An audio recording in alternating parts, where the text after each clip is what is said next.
हम अक्सर वही काम क्यों करते हैं जो दूसरे लोग कर रहे होते हैं? क्यों हम फैशन, ख्यालात और रवैयों में एक दूसरे की नकल करते हैं? और क्यों बाज़ औक़ात हुजूम में इंसान ऐसे फैसले कर लेता है जो वो अकेले कभी नहीं करता? इन तमाम सवालों के जवाब हमें मिलते हैं मशहूर किताब सोशल साइकोलॉजी में। इस किताब में मुसन्निफ हमें बताते हैं कि मुआशरा इंसान के ज़हन, सोच और फैसलों को किस तरह मुतासर करता है। आज की इस वीडियो में हम इस किताब के अहम ख्यालात को आसान अंदाज में समझेंगे, लिहाजा वीडियो को आखिर तक जरूर देखें, क्योंकि आखिर में हम एक ऐसा राज भी बताएंगे जो आपको लोगों को समझने में बहुत मदद देगा। चैप्टर 1, समाजी असरात की बुनियाद। पहले बाब में मुसन्निफ ये समझाते हैं कि इंसान की सोच और रवैया सिर्फ उसकी ज़ाती सोच का नतीजा नहीं होता, बल्कि उस पर मुआशरे का बहुत बड़ा असर होता है। इंसान बचपन से ही एक समाजी माहौल में परवरिश पाता है। इस दौरान वो अपने ख़ानदान, दोस्तों, असातिज़ा और मुआशरे के दीगर अफराद से मुख्तलिफ रवैये और आदात सीखता है। मिसाल के तौर पर एक बच्चा बोलना, चलना, एहतराम करना और दूसरों के साथ बर्ताव करना अपने इर्द गिर्द के लोगों से सीखता है। मुसन्निफ के मुताबिक मुआशरा इंसान को 3 बड़े तरीकों से मुतासर करता है।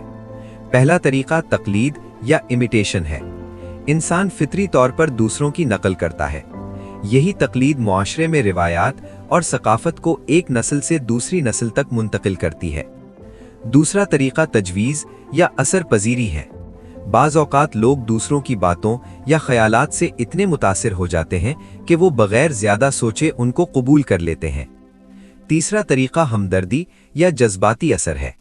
इंसान दूसरों के जज्बात से मुतासिर होता है और इसी बुनियाद पर अपने रवैये तब्दील कर लेता है। ये तीनों अवामिल मिलकर इंसान के रवैये और शख्सियत की तश्कील में अहम किरदार अदा करते हैं। चैप्टर 2, तकलीद और समाजी सीखने का अमल। दूसरे बाब में मुसन्निफ तकलीद की ताकत को मज़ीद तफसील से बयान करते हैं। इंसान की ज़िंदगी में तकलीद का किरदार बहुत अहम होता है। बचपन से लेकर जवानी तक हम दूसरों को देखकर बहुत सी चीज़ें सीखते हैं। मिसाल के तौर पर बच्चे अपने वालिदैन की आदत अपनाते हैं। अगर वालिदैन मुहज़्ज़ब और इखलाकी हों तो बच्चे भी वैसे ही बनने की कोशिश करते हैं। इसी तरह नौजवान अक्सर अपने दोस्तों और मशहूर शख्सियात की नकल करते हैं।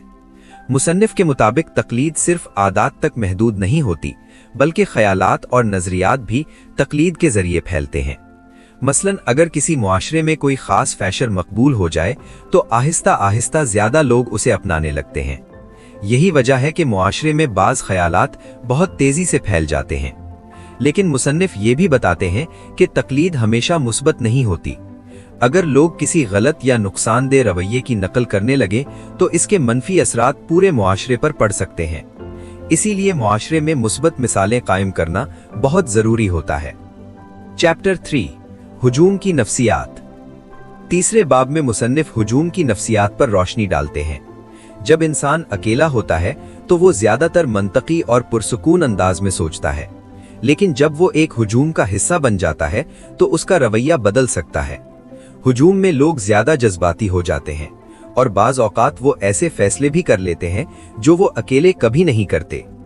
मुसन्निफ के मुताबिक हुजूम में 3 अहम चीजें पैदा होती हैं। पहली चीज जज्बात का फैलाव या इमोशनल कंटेजन है। इसका मतलब है कि हुजूम में एक शख्स के जज्बात बहुत तेजी से दूसरों तक मुंतकिल हो जाते हैं। मसलन अगर हुजूम में चंद लोग गुस्से में हों तो वो गुस्सा पूरे हुजूम में फैल सकता है। दूसरी चीज इनफिरादी शनाख्त का कम होना है। हुजूम में इंसान अपनी जाती शनाख्त को कम महसूस करता है और वो खुद को ग्रुप का हिस्सा समझने लगता है। तीसरी चीज इज्तिमाई ताकत का एहसास है। हुजूम में लोग खुद को ज्यादा ताकतवर महसूस करते हैं और इसी वजह से वो बाज़ औक़ात खतरनाक फैसले भी कर लेते हैं। इसीलिए बड़े इज्तिमाआत और हुजूम में इंसानी रवैया अक्सर आम हालात से मुख्तलिफ होता है। चैप्टर 4, समाजी कंट्रोल। अब सवाल ये पैदा होता है कि अगर इंसान मुआशरे से इतना मुतासिर होता है तो फिर मुआशरा लोगों के रवैयों को कैसे कंट्रोल करता है? इसी चीज को सोशल कंट्रोल कहा जाता है। सोशल कंट्रोल वो निजाम है जिसके जरिए मुआशरा ये तय करता है कि लोगों को किस तरह का रवैया इख्तियार करना चाहिए और किन कामों से बचना चाहिए। मुसन्निफ के मुताबिक मुआशरा कई तरीकों से इंसान के रवैये को कंट्रोल करता है। सबसे पहले आते हैं कवानीन। हर मुआशरे में कवानीन होते हैं जो लोगों को नज़्मो ज़ब्त में रखते हैं। अगर कोई शख्स कानून तोड़ता है तो उसे सजा मिलती है। इसके बाद आती हैं समाजी रवायात। ये वो उसूल होते हैं जो मुआशरे में राइज होते हैं और जिनकी पाबंदी लोग आम तौर पर करते हैं। मसलन बड़ों का एहतराम करना, मेहमान नवाजी करना और दूसरों के हुकूक का ख्याल रखना। एक और अहम अंसर है इखलाकियात। इखलाकी उसूल इंसान को ये सिखाते हैं कि क्या सही है और क्या गलत। ये तमाम अवामिल मिलकर मुआशरे में नज़्मो ज़ब्त कायम रखते हैं। चैप्टर 5, राय आमा की ताकत। इस बाब में मुसन्निफ एक बहुत ताकतवर चीज के बारे में बात करते हैं जिसे राय आमा कहा जाता है। राय आमा दरअसल लोगों की इज्तमाई सोच होती है। जब मुआशरे के ज्यादातर लोग किसी खास ख्याल या मसले पर एक जैसी राय रखते हैं तो उसे राय आमा कहा जाता है। राय आमा की ताकत बहुत ज्यादा होती है। ये हुकूमतों, इदारों और मुआशरती फैसलों पर भी असरअंदाज हो सकती है। मुआशरे में मुख्तलिफ लोगों के ख्यालात, मफादात और नजरियात मुख्तलिफ होते हैं। इसी वजह से बाज़ औक़ात इख्तिलाफ और तनाज़ा पैदा हो जाता है। मिसाल के तौर पर मुख्तलिफ ग्रोहों के दरमियान मुकाबला, मुख्तलिफ नजरियात के दरमियान इख्तिलाफ, वसाइल और ताकत के लिए जद्दोजहद, ये तमाम चीज़ें मुआशरे में तनाज़ा पैदा कर सकती हैं। लेकिन मुसन्निफ ये भी बताते हैं कि तनाज़ा हमेशा मनफी नहीं होता। बाज़ औक़ात इख्तिलाफ ही मुआशरे में तब्दीली और तरक्की का सबब बनता है। जब मुख्तलिफ ख्यालात सामने आते हैं तो लोग नए हल तलाश करने की कोशिश करते हैं। इसी तरह मुआशरा वक्त के साथ बेहतर और मजबूत होता जाता है। तो दोस्तों, आज की वीडियो में हमने सीखा कि मुआशरा इंसान की सोच और रवैये को किस तरह मुतासिर करता है। हमने ये भी जाना कि तकलीद, रस्म रिवाज, फैशन, राय आमा और क़ियादत जैसी चीजें इंसानी रवैये पर गहरा असर डालती हैं। ये किताब हमें एक बहुत अहम सबक देती है कि इंसान को समझने के लिए सिर्फ उसकी शख्सियत को नहीं बल्कि उसके मुआशरे को भी समझना जरूरी है। क्योंकि हम जो सोचते हैं, जो फैसले करते हैं और जिस तरह जिंदगी गुजारते हैं, उस पर हमारे इर्द गिर्द के लोगों और माहौल का बहुत बड़ा असर होता है।